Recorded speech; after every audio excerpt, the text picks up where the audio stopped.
ఇక్కడ నేను కూడా విన్నాను మీ మీడియా మిత్రుల ద్వారానే, ఏదైతే ఛార్జ్ షీట్ ఇచ్చారో ఇంకా వారికి జ్ఞానోదయం కాకపోవటం చాలా బాధాకరం. ఛార్జ్ షీట్ మా మీద కాదు ఇవ్వాల్సింది. 10 సంవత్సరాలు పరిపాలించిన మీ ప్రభుత్వానికి హాస్పిటల్లో ఒక పేషెంట్ జాయిన్ అయితే, హాస్పిటల్లో ఒక పేషెంట్ వైద్యం కోసము జాయిన్ అయితే డిశ్చార్జి షీట్ ఎలా ఇస్తారో వారికి 10 సంవత్సరాల పరిపాలన మీద డిశ్చార్జ్ షీట్ వారికి ఇచ్చారు. ఇచ్చే సంవత్సరం కాకముందే అప్పుడే ఈ ప్రభుత్వం మీద వారు అధికారంలో ఉన్నప్పుడు చేసిన ఈ మేర్పాలనే ఈ రోజు కొన్ని మనకి కనిపిస్తున్న నష్టాలు. ఉదాహరణకి హాస్టల్స్ బాట పడతాం, రెసిడెన్షియల్ స్కూల్ బాట పడతామని చెప్పారు. అంతకంటే ముందు వరికల్లాలు బాట పడతామన్నారు. వరికల్లాలు బాట ఇల్లు పట్టక ముందే రైతుల ఇళ్ళకి ఎలాంటి సమాధానం చెప్పారో చూశారు. ఇవాళ రైతులు ఎంత హ్యాపీగా ఉన్నారో చూశారు. ఎమ్మటే ఆ వరికల్లాల బాట మానేశారు. ఇప్పుడు హాస్టల్స్ బాట పట్టారు. అసలు హాస్టల్స్ బాట పట్టి హాస్టల్స్ లో ఈ రోజు జరుగుతున్న ఇబ్బందులకు అసలు కారకులు ఎవరండి? హరీష్ రావు గారు, మీరు మీ ప్రభుత్వం కాదా? 10 సంవత్సరాల పరిపాలన కాదా?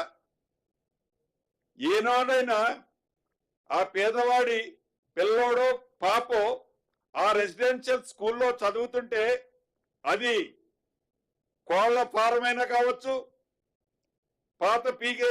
పాత మిషనరీ పీకేసిన రైస్ మిల్లులు కావచ్చు, మీరు నడిపిన రెసిడెన్షియల్ స్కూల్స్ ఒక పర్మనెంట్ స్ట్రక్చర్ ఏర్పరచాలనో, ఆ పేద పిల్లలకి మంచి డైట్ ఛార్జీలు ఇవ్వాలనో, ఆ ఆడపిల్లలకి కాస్మెటిక్ ఛార్జీలు ఇవ్వాలనో ఏనాడైనా 10 సంవత్సరాల్లో మీకు ఇంజెక్ట్ జ్ఞానం ఉండి ఆలోచించారా? ఈనాడు అటువంటి హాస్టల్స్ కి సంబంధించింది పోరుబాట పట్టే రైట్ మీకు ఎక్కడది? 10 సంవత్సరాల్లో మీరు ఒలకబెట్టింది ఏంటి, ఒరగబెట్టింది ఏంటి? సంవత్సరం పూర్తి కాకముందే మీ ఆలోచన ఎట్లుందంటే, ప్రభుత్వం ఏర్పడిన మొదటి 10 రోజుల నుంచి ఇదే క్యాసెట్. మీరు కనీసం ఒక 3 సంవత్సరాలు టైం ఇచ్చుంటే మేము చేయలేదని అంటే ఒక నమ్మేవాళ్ళు. నిజంగా ఈరోజు మీ ప్రవర్తన చూస్తుంటే, దొంగిలించి వాడెవడో ఉరుకుతుంటే వాడిని దొంగ దొంగ అని మళ్ళీ నేను చెప్పిన సామెతగా ఉంది వాళ్ళ ప్రవర్తన. వారి పింక్ మీడియా ప్రింట్ చేస్తున్న వార్తలు చూస్తుంటే ఇంకొకటి కూడా అన్నట్లున్నారు, తొక్లక పాలనని. ఎవరిది తొక్లక పాలన? ఎర్రవెల్లి ఫామ్ హౌస్ లో నడుపుతున్నది తొక్లక పాలన, లేకపోతే సెక్రటేరియట్ లో నడుపుతున్నది తొక్లక పాలన? 10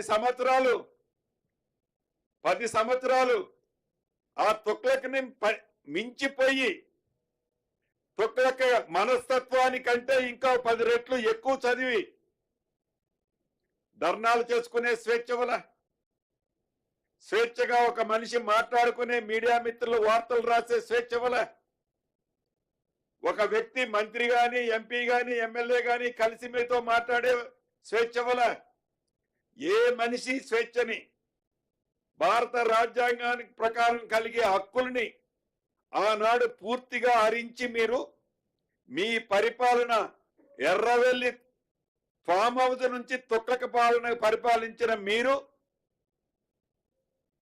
ఇందిరమ్మ రాజ్యంలో నిత్యము గౌరవ ముఖ్యమంత్రి గారు, మంత్రులము, మేమందరం ప్రజల మధ్యనే ఉంటూ ప్రజల కష్ట సుఖాల్లో బాలు పంచుకుంటూ ధనిక తెలంగాణ రాష్ట్రాన్ని మీరు అప్పుల రాష్ట్రంగా మారిస్తే ఆ అప్పులు మిత్తి కడుతూ ఇచ్చిన హామీలు నెరవేరుస్తూ ప్రతి అంశానికి అండగా ఉండి నిత్యము సామాన్య ప్రజలకి అందుబాటులో ఉండి ప్రజల కష్ట సుఖాలు తీరుస్తున్న ఈ పరిపాలన తొక్లక పాలన. 10 సంవత్సరాలు పరిపాలించిన మీరు తుగ్లక్ని రాబోయే ఇంకా 40 సంవత్సరాల దాకా తుగ్లక్ పాలన అంటే మీరు గుర్తించే విధంగా పరిపాలించిన మీ పరిపాలన తుగ్లక్ పాలన ఒక్కసారి వాళ్లే ఆత్మ పరిశీలన చేసుకోవాలా. సార్ మంత్రి గారు, ఇప్పుడు మీరు విఆర్ఓ వ్యవస్థను పునరుద్ధరిస్తున్నారు కాబట్టి వీఆర్ వెరీ హ్యాపీ. బట్ గత కాంగ్రెస్ గవర్నమెంట్ ఈ వ్యవస్థను పటిష్టంగా నిర్వహించడానికి సర్వీస్ కమిషన్ ద్వారా విఆర్ఓల పోస్టులను ఫిలప్ చేశారు. అట్ ద సేమ్ టైం 1000 మంది సర్వేయర్లని చెప్తున్నారు. ఈ రెండింటిని కూడా మీరు సర్వీస్ కమిషన్ ద్వారా ఫిల్ చేస్తున్నారా, లేకపోతే వేరే ఆప్షన్ ఏమైనా ఉన్నదా? ఏదైతే ఈ 26,000 మంది విఆర్ఓ వ్యవస్థల నుంచి బయట డిపార్ట్మెంట్లకు పంపించి ఆడ కూర్చోటానికి కూడా సీట్లు లేని ఆ టీం నుంచే వాళ్ళకి ఒక అవగాహన ఈ రెవెన్యూ మీద ఉంది కాబట్టి వాళ్ళకి ఒక టెస్ట్ రూపంలో ఒక టెస్ట్ లా పెట్టి వాళ్ళని ఈ వ్యవస్థలో ఆల్రెడీ డైరెక్ట్ రిక్రూట్ నుంచి చేసుకున్న వాళ్ళు సుమారు 2,432 మంది ఉన్నారు అన్నాడు. వాళ్ళక జోడు వారు చదివిన క్వాలిఫికేషన్స్ ఆ టెస్ట్ లో పాస్ అయిన దాన్ని బట్టి ఇది ఫిల్ చేయాలనేది ఆలోచిస్తున్నాం. అదే రకంగా ఏదైతే ఈ రెవెన్యూ మీద అవగాహన ఉండి ఇందాక చెప్పిన వాళ్ళలో ఈ సెక్టార్లోకి వచ్చే వాళ్ళకి కూడా ఐడెంటిఫై చేసి 1000 మందిని వీళ్ళకే ట్రైన్ చేసి సర్వేర్లుగా నియమిస్తున్నాం.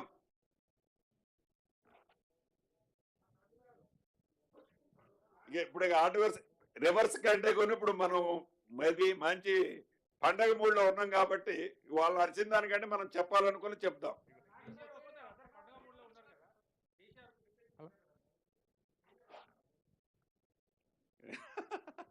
కేసీఆర్ వస్తున్నారని నన్ను అడిగితే మా గౌరవ మంత్రి వారిలో పొన్నం ప్రభాకర్ గారు ఇచ్చారు, వస్తారో అని మేము ఆశిస్తున్నాం, రావాలని కోరుకుంటున్నాం. ఓకే అన్న. ల్యాండ్ సర్వే జమాబంద్ ఎప్పటి నుంచి మొదలవుతుంది సార్? ఈ యాక్ట్ అయిపోయిన తర్వాత డెఫినెట్ గా డీటెయిల్స్ అన్ని మీకు ఇస్తాను. అప్రూవ్ కాకుండా ముందు ఏం మాట్లాడకూడదే. Thank you.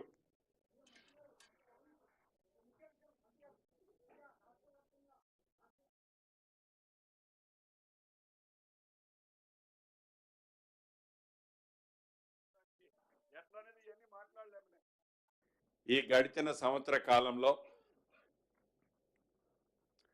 నా శాఖలకు సంబంధించి ముందుగా రెవెన్యూ శాఖ, ఈ రెవెన్యూ శాఖ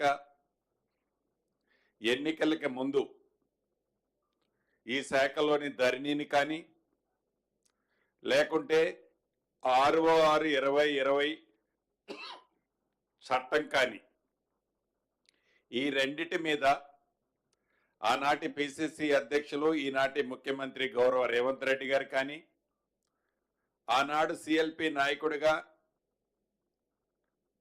అనేక ప్రాంతాలు పాదయాత్ర చేసిన ఈనాటి డిప్యూటీ చీఫ్ మినిస్టర్ గారు బట్టి విక్రమార్క గారు కానివ్వండి, మా నాయకులు రాహుల్ గాంధీ గారు కానీ